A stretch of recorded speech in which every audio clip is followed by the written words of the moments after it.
اس وقت یہ ہے کہ اصل نماز یہی ہے، یہ سورہ فاتحہ۔ چنانچہ میں آپ کو حدیث سنا رہا ہوں جو صحیح بخاری میں بھی ہے، صحیح مسلم میں بھی ہے، جامع ترمذی میں بھی ہے، سنن ابی داود میں بھی ہے، سنن نسائی میں بھی ہے، اور بہت سی کتابوں موجود ہے۔ اور یہ عن عبادۃ بن صامت رضی اللہ تعالی عنہ، حضرت عبادہ بن صامت سے ہے مرفوعاً کہ حضور نے فرمایا لا صلاۃ لمن لم یقرأ بفاتحۃ الکتاب، اس شخص کی کوئی نماز نہیں ہے جس نے کہ سورہ فاتحہ کی تلاوت نہیں کی۔ اب اس سے ہمارے ہاں ایک بڑا اختلاف پیدا ہوا، وہ نوٹ کر لیجئے۔ ایک رائے یہ ہے آپ اگر علیحدہ نماز پڑھ رہے ہیں تو ظاہر بات ہے کہ آپ کو ہر رکعت میں خود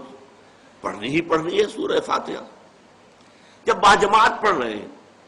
اب کیا شکل ہو؟ امام پڑھ رہا ہے سورہ فاتحہ تو کیا مقتدی کو بھی پڑھنی چاہیے؟ اس حدیث میں جو الفاظ کی شدت ہے اس کی بنا پر رجحان یہ ہوتا ہے کہ یقیناً اس صورت میں ہر شخص کو لا صلاۃ لمن لم یقرأ بفاتحۃ الکتاب، جس نے کہ فاتحہ کی تلاوت نہیں کی، قرأت نہیں کی، اس کی کوئی نماز ہی نہیں۔ تو یہ موقف ہے امام شافعی کا، یہی مسلک ہے ہمارے اہل حدیث بھائیوں کا کہ آپ چاہے اکیلے نماز پڑھ رہے ہو، چاہے امام کے پیچھے پڑھ رہے ہو، اور چاہے امام جو ہے وہ جہری رکعت پڑھا رہا ہے اور چاہے سری رکعت پڑھا رہا ہے۔ خاموشی والی رکعت سورہ آپ کو معلوم ہے کہ نماز جو ظہر اور عصر کی ہے تو چاروں رکعتیں جو ہے وہ سری ہے، مغرب کے اندر آ کر دو جہری ہیں ایک سری ہے، عشاء میں آ کر دو جہری ہیں دو سری ہیں، سورہ اور نماز فجر کے اندر دونوں جو ہیں وہ جہری ہیں۔ تو چاہے جہری ہو چاہے سری ہو، آپ کو بھی لازماً جو مقتدی ہے اسے بھی سورہ فاتحہ پڑھنی ہوگی۔ اب اس کے لیے انہوں نے یہ طریقہ جو ہے تلقین کیا ہے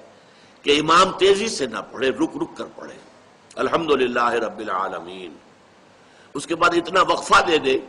کہ جو مقتدی ہے وہ بھی کہہ لیں اپنے دل میں یا پڑھ لیں الحمدللہ رب العالمین الرحمن الرحیم۔ تو یہ رک رک کر پڑھنا، خاص طور پر اگر آپ کو موقع ہوا ہو کسی اہل حدیث امام کی امامت میں نماز ادا کرنے کا تو آپ دیکھیں گے کہ بڑا فرق ہے۔ ہمارے جو حنفی امام الحمدللہ رب العالمین الرحمن الرحیم مالک یوم الدین ایاک نعبد و ایاک نستعین، چار آیتیں جو ہیں وہ بھی ایک سانس میں پڑھ جائیں گی، لیکن یہ کہ عام طور پر جو اہل حدیث حضرات ہیں وہ رک رک کر ٹھہر ٹھہر کر پڑھتے ہیں، ترتیل کے انداز میں پڑھتے ہیں۔ یا پھر دوسری شکل انہوں نے ایک اور کی ہے، یہ آپ سعودی عرب میں جب کبھی نماز پڑھیں گے اور آپ پڑھی ہو آپ نے تو وہاں آپ دیکھیں گے کہ امام جو ہے وہ سورہ فاتحہ پڑھنے کے بعد کوئی ایک منٹ جو ہے خاموش رہتا ہے تاکہ آپ اب جو مقتدی ہیں وہ اس وقفے میں وہ اب سورہ فاتحہ پڑھ لیں، پھر وہ قرات کرے گا، کوئی اور آیات اس نے شامل کرنی ہے تو بعد میں شروع کرے گا، درمیان میں وقفہ ہوگا۔ لیکن ایک مسلک یہ ہے، اور یہ مسلک جو ہے یہ در حقیقت قرآن مجید کی ایک آیت کے اوپر مبنی ہے۔ سورہ اعراف کے آخر میں فرمایا گیا وَإِذَا قُرِئَ الْقُرْآنُ فَاسْتَمِعُوا لَهُ وَأَنصِتُوا، جب قرآن پڑھا جا رہا ہو تو توجہ سے اسے سنو، خود خاموش رہو۔ اب یہ قرآن مجید کی آیت ہے، اس کے بنا پر ایک رائے یہ ہے کہ آپ امام کے پیچھے سورہ فاتحہ نہیں پڑھیں گے، پڑھا جا رہا ہے سنو اس کو، خود خاموش رہو۔ اور اس کے لیے وہ دلیل دیتے ہیں کہ یہ شکل ایک وفد کی سی ہے، جیسے کسی بڑی شخصیت کے پاس اگر آپ کا کوئی وفد جاتا ہے، 8-10 افراد ہیں، ان میں اسپوکس مین ایک ہوتا ہے، وہ بات کرتا ہے، باقی سب لوگ موجود رہتے ہیں، سنتے ہیں۔ اسی طریقے سے امام جو ہے وہ گویا کہ آپ کا نمائندہ ہے اور وہ پڑھ رہا ہے الحمدللہ رب العالمین الرحمن الرحیم مالک یوم الدین، تو امام کی قرات ہی آپ کی بھی قرات ہو گئی۔ گویا کہ اس آیت سے، اس حدیث سے اختلاف نہیں ہے، اس کی تعبیر سے اختلاف ہے کہ امام کا قرات کر لینا در حقیقت مقتدیوں کی طرف سے بھی قرات ہے۔ اس میں جو حنفی مسلک ہے وہ بہت سخت ہے، اور وہ یہ ہے کہ چاہے سری نماز ہو اور چاہے جہری ہو،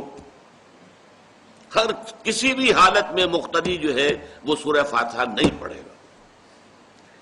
اب اس میں ذرا سا سوال پیدا ہوتا ہے کہ جہری رکعت میں تو اس آیت کا اطلاق ہو جائے گا کہ وَإِذَا قُرِئَ الْقُرْآنُ فَاسْتَمِعُوا لَهُ وَأَنصِتُوا، سری میں تو اس آیت کا اطلاق نہیں ہوتا۔ بہرحال یہ مسلک ہے امام شافعی کا، ایک انتہا پر ہے،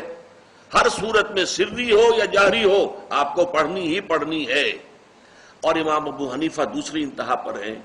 کہ چاہے سری ہو چاہے جہری ہو کسی شکل میں نہیں پڑھنا۔ امام مالک کا مسلک ہے درمیان میں، اور میں اس میں کوئی جھجک محسوس نہیں کرتا کہ میں آپ کے سامنے عرض کر دوں کہ میں اس پر عمل پیرا ہوں۔ وہ کیا ہے؟ جہری نماز میں خاموش رہو اور سنو۔ اس آیت کا اطلاق ہو جائے گا جب بلند آواز سے پڑھ رہا ہے امام تو پوری توجہ، فاستمعوا لہ، اپنی پوری توجہ کو اس کے سننے کے اوپر مرکوز کر دو اور خود خاموش رہو۔ سری رکعت میں البتہ جبکہ وہ بھی خاموشی سے پڑھ رہا ہے، آپ بھی خاموشی سے پڑھ رہے ہیں۔ بہرحال ان چیزوں میں نے یہ سب کو بیان کیا ہے تو اس سے جو میرا مقصود ہے وہ یہ ہے کہ معلوم ہو جائے کہ اس میں کوئی بڑی بنیادی بات نہیں ہے، نہ یہ کہ جو حنفی ہیں وہ اس حدیث کا انکار کرتے ہوں